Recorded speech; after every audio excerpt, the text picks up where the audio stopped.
আসুন, আজ আমরা ক্যান্সার চিকিৎসার একটা বেশ বড়সড় চ্যালেঞ্জের কথা জানব আর দেখব কিভাবে একটা একেবারেই অপ্রত্যাশিত সমাধান সেই পুরো খেলাটাই ঘুরিয়ে দিল। তো এই আলোচনার শুরুটা হচ্ছে একটা ধাঁধা দিয়ে। বিজ্ঞানীরা একটা খুবই আধুনিক, খুবই শক্তিশালী ক্যান্সারের ওষুধ তৈরি করেছেন, কিন্তু সমস্যাটা হলো কিছু রোগীর ক্ষেত্রে ওষুধটা কাজই করছে না। কেন? বিশেষ করে অ্যাকিউট লিম্ফোব্লাস্টিক লিউকেমিয়া বা এএলএল নামের একটা হাই রিস্ক ব্লাড ক্যান্সারের ক্ষেত্রে এই সমস্যাটা দেখা যাচ্ছিল। দেখা গেল আসল কালপ্রিট হলো একটা জিন, নামটা হলো IKZF1। সাধারণত এই জিনটা আমাদের শরীরে রক্তকণিকা তৈরির কাজটা ঠিকঠাক মতো চালায়, কিন্তু কিছু ক্যান্সারে এই জিনটাই বিগড়ে যায়, মানে মিউটেট করে। আর যখনই এটা হয়, ক্যান্সারটা ড্যাসেটিনেব নামের একটা টার্গেটেড থেরাপির বিরুদ্ধে রীতিমতো বর্ম পড়ে নেয়। ড্যাসেটিনেবের কাজ হলো ক্যান্সারে গ্রোথ সিগন্যাল বন্ধ করা, কিন্তু এই মিউটেশনের ফলে সেটা আর সম্ভব হয় না। আচ্ছা, এই ডেটাটা দেখুন। এটা ইঁদুরের উপর করা একটা গবেষণা, আর এখান থেকে ব্যাপারটা একদম পরিষ্কার। যখন IKZF জিনটা ঠিকঠাক থাকে, ওষুধটা কাজ করে। কিন্তু যেই মুহূর্তে জিনটা বদলে যায় বা মিউটেট করে, ক্যান্সারটা হয়ে ওঠে সাংঘাতিক অ্যাগ্রেসিভ। আর সবচেয়ে চিন্তার বিষয় হলো, তখন ওই দামি আর শক্তিশালী ওষুধটা প্রায় কোনো কাজেই আসে না। ফলাফল, বেঁচে থাকার সময়টা হু হু করে কমে যায়। তো প্রশ্নটা হলো, এই জিন মিউটেশনটা ঠিক কি এমন জাদু করছে? কিভাবে এটা ক্যান্সার কোষগুলোকে প্রায় অজেয় করে তুলছে? এর পেছনের রহস্যটা কি? চলুন সেটাই দেখা যাক। আর বিজ্ঞানীরা যা খুঁজে পেলেন তা ছিল সত্যি অবাক করার মতো। এই ছবিটার দিকে একবার তাকান। বাঁদিকে দেখুন সাধারণ ক্যান্সার কোষগুলো কেমন ছাড়া ছাড়া হয়ে আছে, আর ডানদিকে দেখুন IKZF1 মিউটেশনের পরে কি হয়েছে। কোষগুলো একে অপরের সাথে এমনভাবে জড়িয়ে গেছে যেন কেউ ওগুলোর ওপর সুপার গ্লু ঢেলে দিয়েছে, মানে ক্যান্সারটা আঠালো হয়ে গেছে। আর এই আঠালো ভাবটাই হলো ক্যান্সারের আসল বর্ম। এই সুপার গ্লু ব্যবহার করে ক্যান্সার কোষগুলো আমাদের অস্থিমজ্জার ভেতরে, মানে বোন মেরোতে গিয়ে ঘাঁটি গিরে বসে। এমন একটা দুর্গ তৈরি করে যেখানে কেমোথেরাপির মতো শক্তিশালী ওষুধও পৌঁছাতে পারে না। ওখানেই ওরা লুকিয়ে থাকে আর বাড়তে থাকে। ব্যাপারটা শুধু আঠালো হওয়াতেই থেমে নেই। এই মিউটেশনটা ক্যান্সার কোষগুলোকে রীতিমতো সুপার ভিলেন বানিয়ে দেয়। ওদের মধ্যে স্টেম সেলের মতো কিছু বৈশিষ্ট্য চলে আসে, মানে ওরা নিজেদের সংখ্যা নিজেরাই বাড়াতে পারে, নতুন নতুন কলোনি তৈরি করতে পারে। এক কথায় ওদেরকে মারা প্রায় অসম্ভব হয়ে পড়ে। তাহলে এখন চ্যালেঞ্জটা কি দাঁড়ালো? ক্যান্সার কোষের এই সুপার গ্লুকে কি কোনোভাবে নষ্ট করা সম্ভব? গবেষকরা ঠিক এই প্রশ্নেরই উত্তর খুঁজতে নামলেন। শুরু হলো এমন একটা ওষুধের খোঁজ যা এই আঠালো বর্মটা ভেঙে দিতে পারবে। কৌশলটা কিন্তু খুব ইন্টারেস্টিং। সরাসরি ক্যান্সারকে আক্রমণ না করে বিজ্ঞানীরা ভাবলেন আগে ওদেরকে দুর্বল করে দেওয়া যাক। মানে ওদের ওই আঠালো ভাবটা যদি কোনোভাবে দূর করে দেওয়া যায়, তাহলে তো ওরা অসহায় হয়ে পড়বে, তাই না?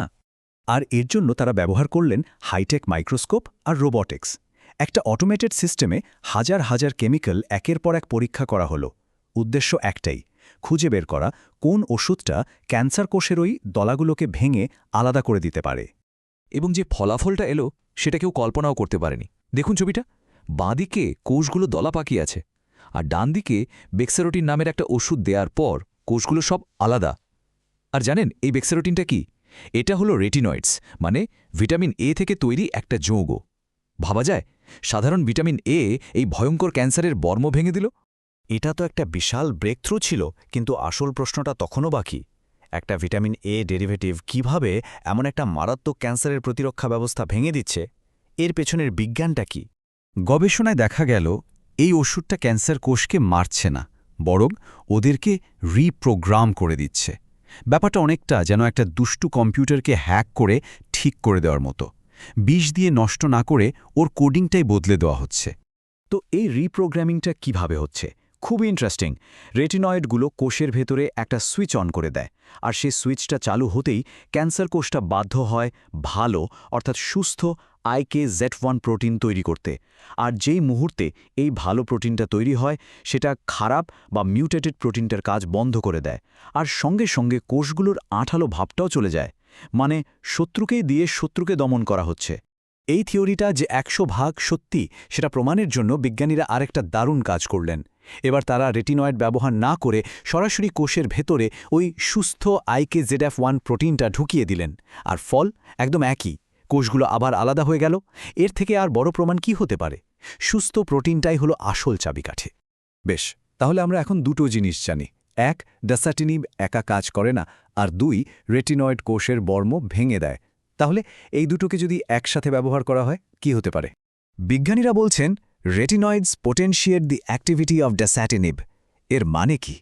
এর মানে হলো রেটিনয়েডগুলো ড্যাসাটিনিবের শক্তিকে বহু গুণে বাড়িয়ে দেয়।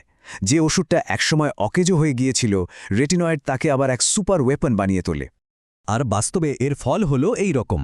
ইঁদুরের উপর পরীক্ষায় দেখা গেল যখন এই কম্বিনেশন থেরাপি ব্যবহার করা হলো, লিউকেমিয়ার পরিমাণ এক ধাক্কায় অনেকটা কমে গেল। গ্রাফের দিকে তাকালেই বোঝা যাচ্ছে পার্থক্যটা কত বিশাল। এই কৌশলটা সত্যিই কাজ করছে।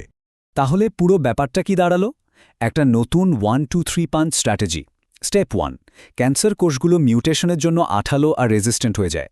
স্টেপ 2, রেটিনয়েড এসে ওদের আঠালো ভাবটা নষ্ট করে দেয়।